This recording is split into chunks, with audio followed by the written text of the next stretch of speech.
তো গাইস, আজকে আমি তোমাদের রাধা রানীকে দেখাবো। দেখবে দেখবে এই যে দেখো, আমি রাধা গো রাধা।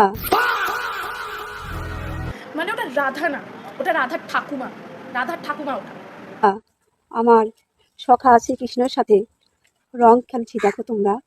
আবার দেখো ওনার সখাকে, আমার সখা যে শ্রীকৃষ্ণ বসে আছে আমারই অপেক্ষায়, আমি যাই সখার সাথে একটু একটু রং খেলে আসি। ওটা কংস মামা, ওটা ওটা কৃষ্ণ না, ওটা কংস মামা।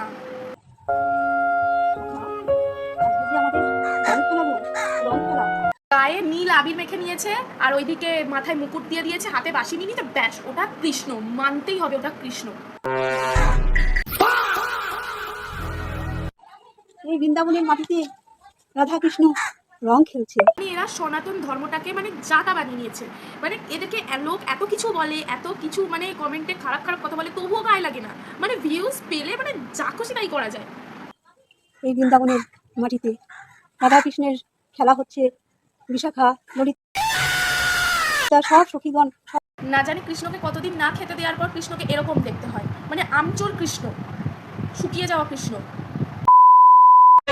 रंग लेके खेलते गुलाल लेके खेलते रंग लेके खेलते।